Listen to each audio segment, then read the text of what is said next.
for prime, who would have won, Crawford or Mayweather? Prime for prime. Crawford. Really? It's better out of those two, Crawford or Mayweather. I think Crawford is better, bigger. He's actually he moving weight class, and I would say Crawford is a better fight all around fighter. His basics are solid. His fundamentals are solid. He's strong. He's physical. He's moved up and become, solid at a heavier weight than when he started in his career. He's grown into. He's got great experience. Floyd Mayweather is often regarded as one of the greatest defensive boxers of all time, but there are whispers in the boxing community suggesting that facing Terence Crawford could be a dangerous decision. Experts have warned that Mayweather, now long retired and past his prime, would be risking both his legacy and his health against a pound-for-pound champion like Crawford, who is known for his brutal combinations, sharp timing, and his ability to adapt to any opponent. Many believe that Crawford presents a serious challenge that Mayweather should avoid. I think Crawford is way better than Floyd Mayweather.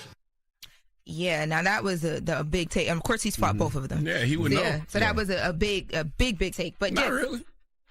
I think lost so. to both of them. Not for people who watch boxing. No, that's not. No. Well, I just wanted to make sure that we sent that Terence Crawford some love, because he also talked a lot that night about how people underestimated him and thought, because people didn't really. He doesn't have the biggest star power, that he wasn't going to win the fight, and he definitely took that home. So congratulations to him. Now the what? He doesn't have the biggest star power. Oh, no. Yeah, people were he was saying that people were underestimating him because of that. Floyd Mayweather Jr. retired from professional boxing with an unblemished record of 50-0. He is widely recognized as one of the greatest defensive boxers in history, while Terence Crawford, an undefeated multiweight world champion, is known for his mix of ring IQ, power, and versatility, including his ability to switch stances. As Crawford continues to dominate in multiple divisions, debates and comparisons regarding who could beat whom in their primes have only gained momentum. Terence Crawford on Saturday has not only become the pound-for-pound #1 fighter, I honestly believe that he surpasses now Floyd Mayweather as the best fighter of this generation. That's what I believe. If that was the goal by Floyd, to be undisputed, then he would have chased undisputed. He chased champions until he became the money draw. Do you know that Floyd never unified any of the divisions he fought in? Because he never had to. He was a draw. He just didn't have to. He done the hard work in getting there. Terence Crawford started out his boxing career as a lightweight, and now he's gone up to super middleweight and become the undisputed super middleweight champion, beating a guy like Canelo who, listen, previously, man, he was wreaking havoc through that division. And Terence Crawford's just gone out there and taken the belt off him with, let's be honest, relative ease. Shane Sugar Mosley, a legendary three-division champ, has stirred the pot by suggesting that Crawford might have the upper hand against Floyd Mayweather, at least in certain versions of Mayweather. Mosley pointed to Crawford's power, versatility, and ability to switch stances, believing these attributes give him unpredictable angles and offensive options. According to Mosley, Crawford could defeat Mayweather, though he acknowledges that the younger, more aggressive pretty boy Mayweather would pose a tougher challenge. Go ahead. Did you believe or do you agree with the fact that Canelo is saying Crawford is better than Mayweather from an outsider's perspective, having not fought Crawford? Who do you think's better out of those two, Crawford or Mayweather? I think Crawford is better, bigger. He's actually he moving weight class, and I would say Crawford is a better fight all around fighter. Mayweather's really good too, though. You can't knock him as well. He's very talented. It would have been a tough fight, but I think Crawford would have had the edge over Mayweather because of the long arms and because he's bigger. You know what I'm saying? And he would have kept him at bay. It would have been hard for Mayweather to counter, maybe. But Mayweather's definitely a technician. I mean, like Crawford said, Mayweather has his era, and Crawford, this is his era. Tim Bradley, a former world champion, has publicly stated that he believes Crawford would defeat a prime Floyd Mayweather. Bradley emphasizes Crawford's intelligence, versatility, and precise timing, acknowledging Mayweather's defensive prowess but arguing that Crawford's offensive and tactical abilities would be enough to break through. Distance, but Terence Crawford is also a master at distance. Terence Crawford has punching power to hurt Floyd Mayweather. We saw that in the Shane Zab hurt Judah him. fight now. Yeah, Shane too. Shane hurt him with the right hand. Shane did hurt him Yep. as well. Mm-hmm. Yep. And did he fight Shane? But did Floyd fight Shane in his prime? Do you think No. he fought him in his prime?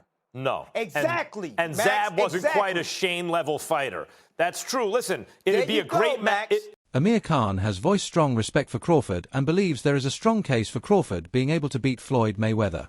Khan notes Crawford's exceptional timing in the ring, how he disrupts opponents' rhythms, makes precise adjustments, and executes well-thought-out game plans. Reflecting on his own fight with Crawford, Khan highlighted Crawford's ability to make opponents miss by inches, then punish them with well-timed combinations. He also feels Crawford's mix of offense, ring IQ, and adaptability would challenge even Mayweather's legendary defense. Look, when I was in the ring with him, even though towards after the 1-2 rounds, I started getting my rhythm, but I have to say, put on the best fights I've ever faced, honestly. And I've faced the likes of Canelo, and I was at boxing fights like him. Every fight I've lost previously was when I was up on points, and obviously might have got caught with a good shot and got knocked out, or whatever. But with Crawford, his timing was so on point. I mean, like, what a great fight he was, technician. And I'll always, look, I'm not a hater in any way. Look, even though the fight went the way it did, but I just think his timing was amazing, and just everything about the game plan he had for the fight. I mean, he's a brilliant fighter. You cannot take that away from him. And if he was to fight any welterweight, being Manny Pacquiao, being Errol Spence, being even Floyd Mayweather, I think Crawford would beat a lot of them, maybe all of them. Even and the only fight I would say for him would be a good fight technically would be someone like Mayweather. But I really think he would beat Mayweather as well. Carl Frampton, the former two-division world champion, has shared his belief that Terence Crawford's performance against Canelo Alvarez went beyond just winning. It changed how he views Crawford's potential against Floyd Mayweather. Frampton argues that Crawford's dominance over Canelo, especially how he controlled the fight, inflicted damage, and dictated the pace, shows that Crawford has reached a level that could challenge Mayweather at his best. He compares Crawford's technical proficiency, ring generalship, and finishing power to the benchmark performances typically associated with prime Mayweather. I think that Crawford is going to nick it. I think if he does nick it, it does kind of have to be a stinker. He has to move and use his feet. I think Canelo's feet aren't what they once were, but certainly he's a stronger man in the fight. I think we're going to see a very close one, possibly even a draw, but if you put a gun to my head, I would say Crawford in a close points decision. You talk a bit about the fight maybe not catching fire in the way some are expecting. If Terence Crawford is to win the fight, does it have to be that sort of fight? And leading from that, can he hurt Canelo Alvarez? I don't think so. I mean, look at the shots guys like Golovkin bounced off Canelo's head. It's almost like he's unhurtable. We seen him hurt by Miguel Cotto's brother a number of years ago, but that was it really, and he was a young boy. So I think that I don't expect to see Terence hurting or being able to hurt Canelo. But there's a way he can win the fight, and that is by outboxing him. If Terence Crawford does win, as you're predicting, does he rival Alexander Usyk for that number one pound-for-pound spot? I mean, you have to start. I've never really thought about it, but that's a good question, and he'd certainly be in yeah. If Bud beats Canelo convincingly, right, would you put him above Floyd, an all-time great? See, I ain't Give me a solid answer. Come on, Shakur. Don't dance around that, bro. I can't get into that because at the end of the day, it's like. But that's just an opinion. It's opinionated. Right, I want your opinion. Opinionated. My opinion on it, I think Bud is the greatest of all time after doing this. Okay. But. Thank you. That's all I wanted. Floyd is the greatest of all time in my eyes, too. Like, the shit I don't watch with him is like, he's one of my favorite fighters. So, I know. 50-50. Everyone is going to start making comparisons with your legacy to Floyd Mayweather. How do you feel you compare with Floyd with the resume you have now? Listen, Floyd was the greatest in his era. I'm the greatest in my era. It ain't no need to compare me to Floyd or Floyd to me. You talk the talk and you sure walk the walk. Your confidence and aura is on another level. Could we see a run as a light heavyweight? Nah, we ain't going out that much. Now, Shakur Stevenson has stated that he sees Terence Crawford as one fight away from entering the conversation about the greatest of all time, especially after Crawford's victory over Canelo Alvarez. Stevenson emphasizes Crawford's skill set, movement, and boxing IQ, believing these qualities would help him neutralize Canelo's offense and make the fight lean in Crawford's favor. He suggests that a win over someone like Canelo, regarded as boxing royalty, would not just be another title for Crawford but a defining moment that would reshape how boxing history remembers him. For Stevenson, defeating Canelo would cement Crawford's legacy among the all-time greats, making it difficult for critics to argue otherwise.